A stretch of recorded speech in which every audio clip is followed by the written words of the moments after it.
on this episode, we are going to talk about the things that we have purchased for the rig.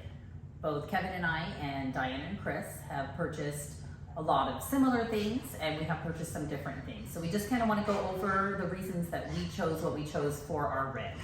And what they got for their rig. Oh yeah. So the first thing we decided to get was the Progressive Industries surge protector. It is a necessity, you all know that. The reason why I picked this one out for a couple reasons. Number one, a lot of the reviews online came out really positive. And number two, it does actually have a lock on here that we can lock it down and make sure that nobody steals it, because apparently that's a thing. So, surge protector. Another thing we got for right off the get-go is the backup gate valve. Obviously, everybody knows what happens when you take the cap off of your sewer tanks, and sometimes you get a little bit of that, drainage in there, kind of makes a mess. This will eliminate that issue. So, something that we're going to put on the RV first thing. So next thing, obviously tire chocks. You have to have tire chocks. We decided to go with the heavy duty rubber as opposed to the yellow plastic ones. Just the sheer size and weight of our RV, I felt that these would probably be a better fit for us. Agreed. And like Lareka said, they smell like tires. They really do. Okay, next up we have the furnace refrigerator vent covers. They come in several different sizes, depending on your rig. We ordered what we needed for ours, and it's to prevent bugs from getting in the vents. So here you go. Tire pressure gauge. Obviously, you always need to be able to check the air pressure in your tires. Even though the truck and the RV both are going to have the TPMS system on it, it's always good to have a manual one to check it just in case. The reason why we got this one, it's got the long shaft on it, and it's easy to reach in and check the rear tires in the dually. So this is very dually compatible. All right, got our dog bone adapters, obviously the 15 to 50 and the 30 to 50 adapters. That way we're good to go no matter where we go to park, no matter what the power situation is. We'll be able to plug our 50 amp RV into any sort of power supply and get things taken care of. Next up are the LED headlights. We got a pack of 2. And we got them because they are important for when you need to go out in the dark and you need to be hands-free. So we went ahead and got the package of 2. They seem pretty cool. The lights, there's red light on here, flashing lights, all different things. So there we go. We got the Renator water pressure regulator. It's adjustable, and this is an absolute must-have because you can't have too much water pressure going into your RV, and it can actually damage the PEX pipes and everything in there. So always make sure you have one of these, and make sure it's an adjustable one. So sticking with the water theme, next up is the inline water filter. And we are starting off with a smaller version while we're just gonna do some trips in town and all around before we go full-time. Once we go full-time, we will probably go to a 3-stage water filter system, but this is what we're gonna start with. Now, obviously we've got all the sewer hoses, the sewer hose connections, the stand that the sewer hose goes on, the drinking water hose, the regular hose, for maintenance or whatever, and along with our sewer hose cleanout kit. The only reason why I wanted to show you this one is specifically designed as your sewer hose cleanout. You always need to have a separate hose, which does nothing but cleans out your sewer hose. Never use your drinking hose, never use your general hose for that. So we picked this up. It wasn't that expensive. Comes in the orange color, which matches all the fittings on the Rhino sewer hoses. So this is the only one I'm going to show you, but trust me, we have all of the hoses. We've got the power cords, we've got extension cords, things like that as well. But I wanted just to show you this to make sure, separate hose for your sewer cleanout. We got the Rhino wrench. Keep your hands clean when you're taking the sewer caps off at the parks. So if there's stuff on it, you don't have to worry about getting too dirty. Utilize this, it's hard plastic, hose it off, clean it, and you're good to go. Stuck. Or if it's stuck, yeah.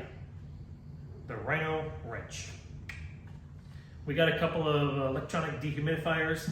They're not huge right now, but we figured we'd start with these and kind of see what our needs are and then move on from there. We got 2 of these. Figure we'll put one in the bedroom, one in the kitchen living room area. and hopefully it'll keep the humidity levels down in the RV so we don't get musty or anything like that. More than likely we'll wind up getting some of those little damp grid packets, put those in the closets and other places, but this will be a good start for our weekend trips until full time. So the next up is something for the inside of the RV, which I love because that's what I'm excited for.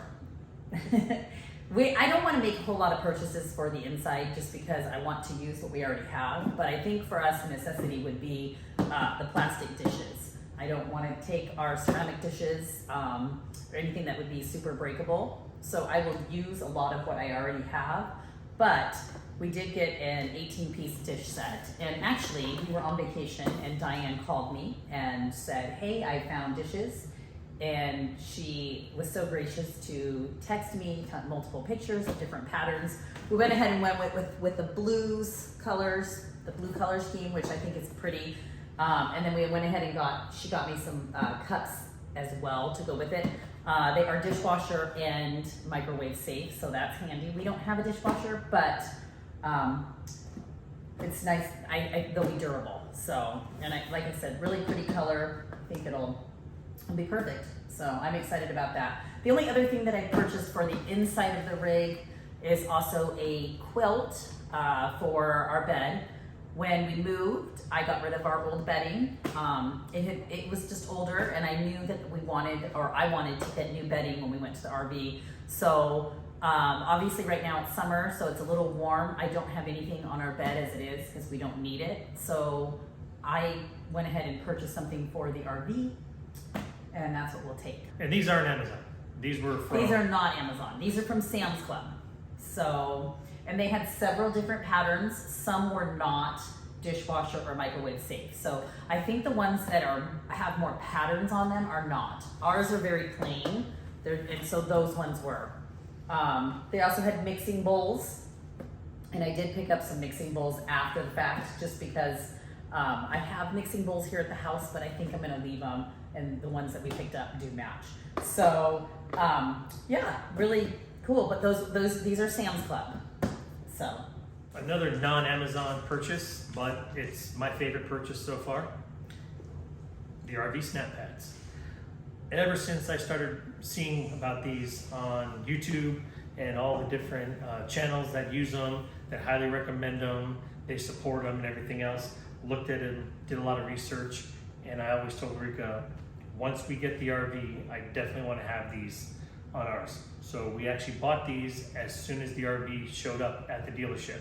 Again, we haven't picked it up yet, but I wanted to get these ready. So as soon as we go and pick up the RV, this will be the first thing I install on the legs as soon as we get to the storage facility to park it. So RV snap pads, they come highly recommended. And doing some of the research on their website, they're super supportive to first responders in the country, which is important. We need our first responders. We support our first responders as well. So I wanted to make sure that we took care of this. So RV snap pads. you like to find those good companies that Yes. support a lot of the same things you do. Yes. So. And one other Amazon purchase that we made that we did not bring in here with us. It is probably the largest Amazon purchase, single item that we've ever made. And heaviest. And the heaviest. It is our BW Companion 25,000 pound hitch for the truck. Once we got back from vacation with the truck, and we got the phone call that the RV was in and they were doing all their inspections, it was time to buy the hitch. So looking online, doing a lot of research of different hitches, I was kind of bouncing between two, and I decided on the BW Companion that would be the best one for us. It's compatible with the Ford puck system. It's just going to drop right in the bed of the truck. We put it together. It's sitting in the garage right now because we're kind of waiting for the weather to kind of break, and obviously we don't have the RV. But that is by far our largest Amazon purchase. It came in 2 heavy boxes. Each box is probably a good 70, 75 pounds. And the funny story about that is it actually showed up at my next door neighbor's house.